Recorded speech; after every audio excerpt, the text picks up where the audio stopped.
Hello YouTubers. Well, there's been a bit of a longer gap between my videos, hasn't there? And that's because life is moving on slightly into a different direction, which I'm quite pleased about. I've been asked to do some more television interview work and some other things, and I can't really tell you too much about it because I don't know myself at the moment, but the programs won't be anything to do with YouTube and video blogging and that sort of thing, but to do with silver surfing, I suppose you would call it, and ways that the older generations can benefit from use of computers and the internet, and how that can be achieved. But when I know more about it, I will tell you. But I will not desert you. I will keep putting up my little videos and think of something to talk to you about, as I am thinking now. Well, I don't know what the theme of this video is going to be, but something quite amusing and interesting happened this week. What you need to know is that some years ago I took quite an interest in cooking, and found it well, interesting, I suppose, the only word I can think of. I didn't get very good at it, but nowadays I really only eat from necessity and not from pleasure, and I have my meals delivered to me by ordering them on the internet, and I call it Meals on Wheels, and a van comes up and delivers me frozen meals, and basically what I can't cook in the microwave, I don't eat. So that's fair enough. That's all right. I quite like them.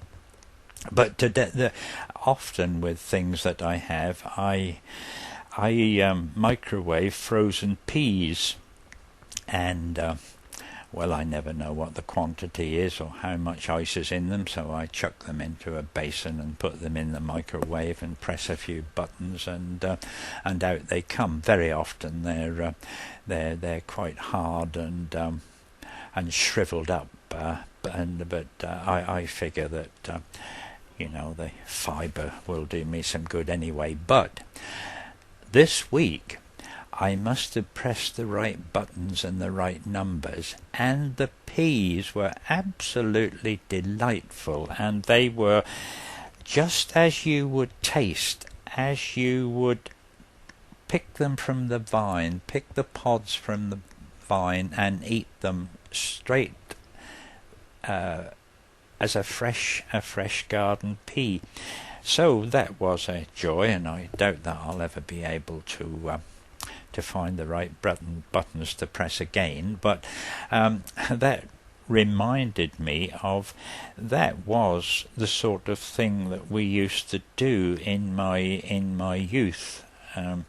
Basically, within reason, anything that moved we shot and ate, but other things that we ate were, as children anyway, were mostly raw. We went and pulled up carrots, and we took peas and apples and pears and sweet chestnuts and sugar beet and all of these things, and so that is how we ate them.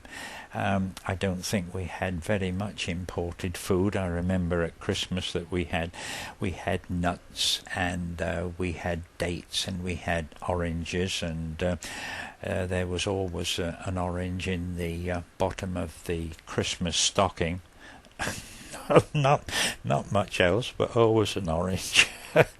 And so that reminded me of that situation, and of course we ate foods that were in season because of that, and I expect it was quite good for us. But of course we did have proper cooked meals, and living in a butcher's shop, I think I lived quite well. I can remember steaks that were big enough to fill the whole frying pan. So we were not hard done to, but we did eat these fresh fruits, and I was reminded of that by these peas that I I cooked this week.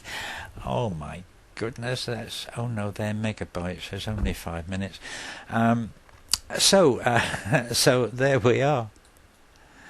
But just for a couple of minutes, on a more serious note, I have been asked recently about what life was like in the 1920s and 30s. Well, of course, I have been asked that before, but perhaps I've got some new viewers who haven't seen the earlier videos, and I can only tell you what it was like from my point of view. But I think the life and times that you live in does colour your attitudes for the rest of your life, and I think that's possibly one reason why there is the difficulty between the generations of you understanding us old people and our attitudes.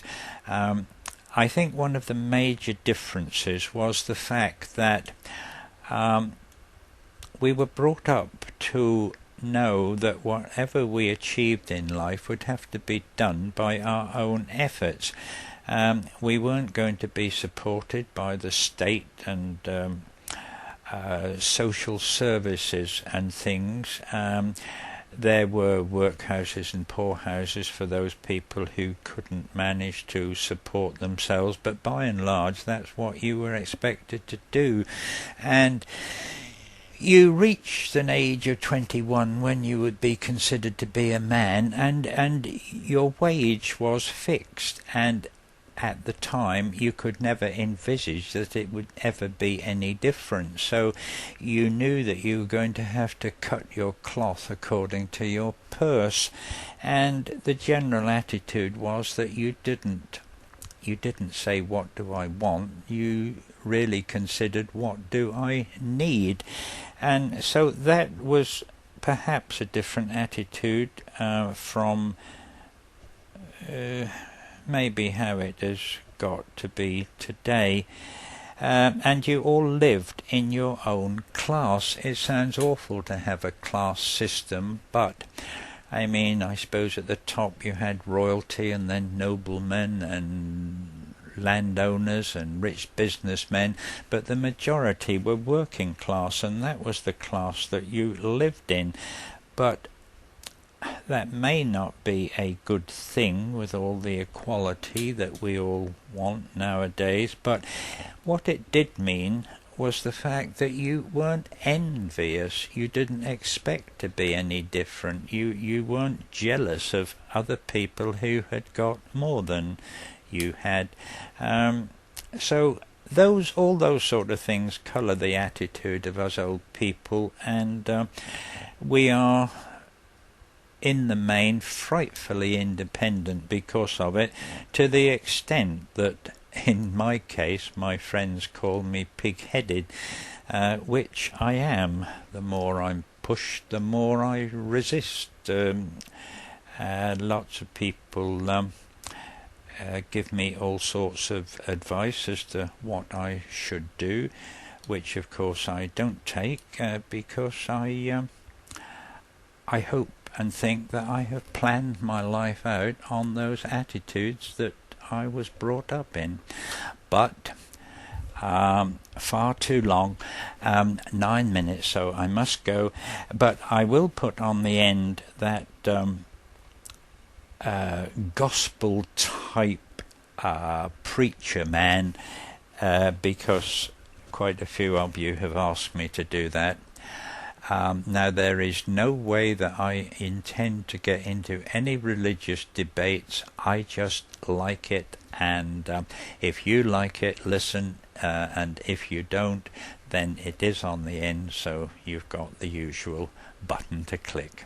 So I'm quite excited about this new direction that my work is taking me, but I will be back as soon as I can. But until then, goodbye.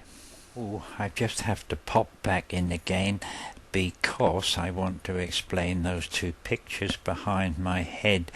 A friend that I have made in YouTube, a musician, has sent me CDs of all of his blues music, and also included were those two pictures of his lovely children watching the screen on which I am they're watching one of my videos, and knowing that they probably will be watching this video, I just thought it would be nice if they knew that Grandad had put their pictures up, and that how lovely I think they are. And so that's all really. Goodbye again. Now, a lot of you gathered here this morning said Reverend Ellick is going to preach about Shadrach, Meshach, and Abednego. Oh, yeah. But I ain't. You think I'm going to preach about Daniel in the lion's den. Oh, yeah. But I ain't. Oh, yeah. You think I'm going to preach about the 3 Hebrew children in the fiery furnace. Yeah. But I ain't. Oh, yeah. Yeah. I think I'm going to start over Martin, Luke, and John this morning. Yeah. But I ain't. I'm going to talk about all you liars and you hypocrites and you whoremongers this morning. Oh, amen. I say, can I hear amen over here? Amen. Do I hear amen over there? Oh, yeah. Brother. What's the matter, D? Cat done got your tongue this morning to go along with me. Oh, you go along with I tell you, I'm growing strong about a minute. Oh, yeah. Yeah. Hallelujah, just got up from your bed with some other brother's wife. Yeah. Now, me and the amen's calling out an amen loud than anybody. Amen. Oh, I know I'm going to step on some toes this morning. That's what I'm here for this morning. Yeah. I'm going to shake the devil out of you this morning. Come on out with them amen. Let me hear y'all amen. I'm telling you, I'm growing strong about a minute. Get on behind me, see. Let me go, Jesus. Amen. I'm going to talk about some of you drunkards that's been out all night. Amen. Got up this morning, put that eye water in your eye and trying to clear them up. That's You're right. sitting over the amen corner with your bloodshot eye. Oh, yeah. I'm telling you, I'm going to step on some toes. They ain't used to turn your bread, brother. I'm talking about you. I seen you out last night myself. Oh, yeah. I hear amen over here. Amen. All right, I'm growing strong about it then. I tell you, I'm going to see how many of y'all holler amen when I take up collection just as soon as I get through preaching here. Amen. Amen. Come to think about it, I think we'll stop right here in the middle of the sermon before I go on. I know a lot of y'all think you're going to get on into heaven, but you ain't going to get into heaven unless you pay your way. You got to help build this church. Now I'm going to start this thing off with a $5 bill. And I want all you brothers to follow suit. Because I ain't going to be too hard on you sisters, because I know how you sisters' money come. You got to get out of those brothers. Ain't that right? Yeah. Amen. Yeah. Now I'm going to start this off with a $5 bill, and I'm going to call on Deacon Chinaman to assist in this collection. I think I'll call on Deacon William to assist him. Yeah. Go to. I'd have to call on Deacon Chinaman. You keep your eyes on Deacon William. Keep his hand out of that pen. I don't tell Deacon William the same thing. You keep your eyes on Deacon Chinaman. Keep his hand out of that pen. That'd be more for all of us. Yeah. If I can get a good hymn, a good number from the choir, while we take up this collection.